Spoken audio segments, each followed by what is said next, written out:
हेडलाईन्सचे प्रायोजक आहे NBC bearings, लांब पळण्यासाठी। लोकसभा निकालानुसार विधानसभेत महाविकास आघाडीचं सरकार। लोकसभा निकालानुसार 288 पैकी मविया 158 विधानसभा मतदारसंघात आघाडीवर। लोकसभेच्या निकालानुसार महायुतीला फक्त 127 विधानसभा मतदारसंघात आघाडी। विधानसभेला महायुतीला करावी लागणार कसरत। महायुतीच्या एकूण 84 आमदारांच्या मतदारसंघात मविया आघाडीवर।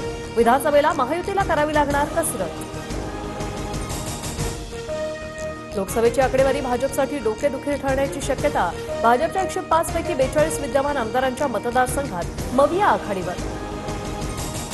लोकसभेच्या निकालानुसार भाजपला नवा दिलासा। 21 नव्या विधानसभा मतदारसंघात भाजपला आघाडी। लोकसभेचा निकाल शिवसेना शिंदे गटासाठीही धोक्याची घंटा।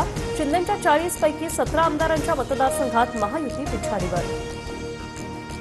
दादांच्या आमदारांच्या मतदारसंघातला निकाल महायुतीसाठी सर्वात धक्कादायक। अजितदादांच्या 40 पैकी 25 आमदारांच्या मतदारसंघात महायुती पिछाडीवर।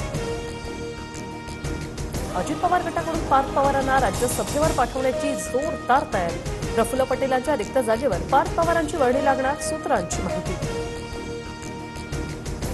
राष्ट्रवादीच्या वर्धापन दिनाच्या जाहिरातीत जयंत पाटलांचा सेनापती असा उल्लेख। तर एका नेत्यामुळे नव्हे तर सामान्य कार्यकर्त्यामुळे लोकसभेत यश। वर्धापन दिन मेळाव्यात रोहित पवारांचं वक्तव्य। बीडचे खासदार बजरंग सोनवणेंचा अजित पवारांना फोन। राष्ट्रवादीचे आमदार अमोल मिटकर यांची माहिती। आम्हाला बारामतीचा दादा बदलायचा आहे। योगेंद्र पवारांना बारामती विधानसभेची उमेदवारी द्या। गोविंद बागेत पवारांची भेट घेत कार्यकर्त्यांची मागणी। उद्धव ठाकरेंचा फोन आला होता। विधान परिषदेच्या जागांचा प्रश्न निकाली निघेल असं आम्हाला वाटतं। काँग्रेस नेते नाना पटोलेंची प्रतिक्रिया।